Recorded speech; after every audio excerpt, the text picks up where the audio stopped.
morning YouTube! Today I'm talking about Second Lives by Scott K. Andrews, and also there is going to be a pretty big giveaway, so stick around to find out more about that. So Second Lives is the second book in the Time Bomb trilogy, which have, let's face it, the most beautiful covers. I actually can't get over how gorgeous these covers are. So as Second Lives is the second book in this series, I'm not going to go into too much of the plot of that one. First, I'm going to tell you about Time Bomb. So this series follows three different kids from 3 points in time. We have Jana from 2141 and she is 17 living in New York. Then we have Kaz who lives in 2014, sort of current time, and he is a Polish boy, 18.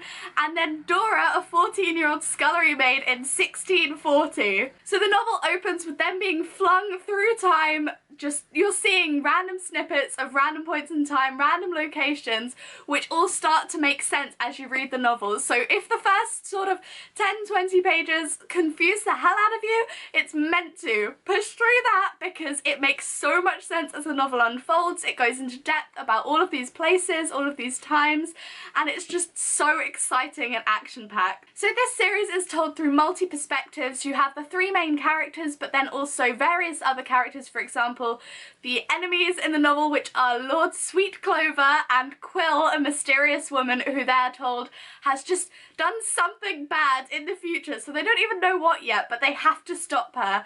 And then the mysterious Sweet Clover man who sort of seems to marry Quill. I don't even know, it's just madness. And so they are trying to fight both of these people as well as an army that's after them. So it is literally just so fast-paced and action-packed, and you're seeing the story from not only these three characters, but Sweet Clover, Quill, Dora's father. Like, you have so many different perspectives, but it works and interweaves so beautifully that you just get this like sort of overall perspective of everybody's opinions on matters, which is really interesting to see. And it's interesting to see how their sort of characters work with one another, because you can see the inner workings of their minds in the same conversation and how they try to like interact with one another. So basically when these three kids hold hands, they are flung through time. If one of them thinks of a place and the other two sort of think of nothing, they are sent to this place in time. And it is super exciting discovering where they go next. The majority of the novel takes place in Dora's hometown in 1640 Cornwall, and it's just sort of around the time of the Civil War, so you have all of that going on, which is really interesting. So then in book 2, Second Lives, they are venturing more sort of to the future than it is the past, and even another planet. Yes, you heard me right, they go to Mars. They go to Mars, which is just so cool. So I don't want to give too much away about book 2, as obviously if anybody hasn't read book 1, I don't want to just be like a massive spoiler first. But in book 2, basically picks up after book 1. They are sort of on the run. What from? You gotta read to find out. And they are taking refuge and they're trying to sort of find a way to alter certain events in history to their liking. So you've got to sort of read on to find out what it is they're after changing, why they want to change it, because it is just super awesome. And Mars, I mean, come on, after The Martian, that's like the only sort of book slash film that I've seen recently that's focused on Mars. And I want to read more about it because people who are setting their books on Mars are just like so inventive, because you have nothing to go off. So you can just make exactly what you want, and it just is so incredibly interesting. But this also has a sort of element of the butterfly effect in it, in that if they change events in time in their history, then it will have a ripple effect, so they have to be super careful what they're doing. And obviously there are more people after them, because how can there not be? Let's face it, after book 1, like that in book 1 they have Sweet Clover, they have Quill, they have this army, so there is still all this conflict, and it is just so fast paced, literally the way that it interchanges between all the different perspectives. I just love the character development as well. You just see the way that they all adapt to finding out that they can travel in time and the situations they're placed in.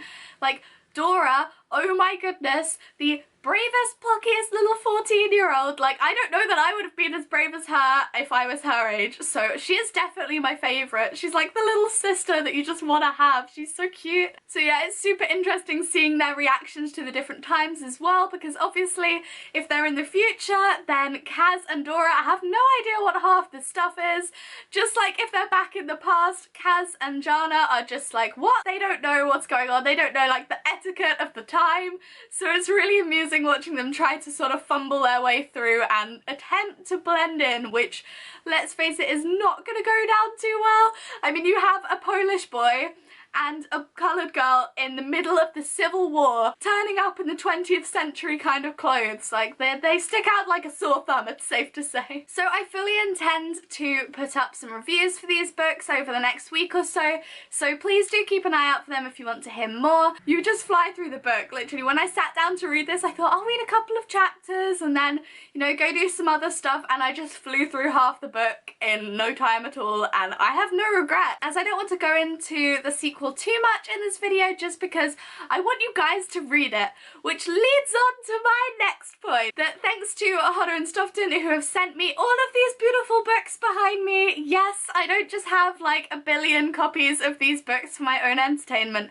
I am giving them away to you guys. So basically what you have to do to be in with a chance of winning a copy of both Time Bomb and Second Lives is comment down in the comments. Where else would you comment? Leave a comment saying if you could travel anywhere in time, where would you go and why? As I have 3 pairs behind me of these books, so there will be 3 winners, and Scott himself will actually be picking the winning answers, so be creative, be obscure. Like, maybe you want to meet somebody. I mean, I would love to meet Jane Austen. Let's face it, Jane Austen is just one of my baes, so I would love to meet her. Maybe I'd go to her time, wear the pretty dresses, have a chat with her. So yeah, let me know. I would really love to hear your answers in the comments. So you can enter up until midnight on Sunday the... I don't know the date. What's the date? So you need to enter before the 29th of May. That's the Sunday at midnight when the cutoff will be.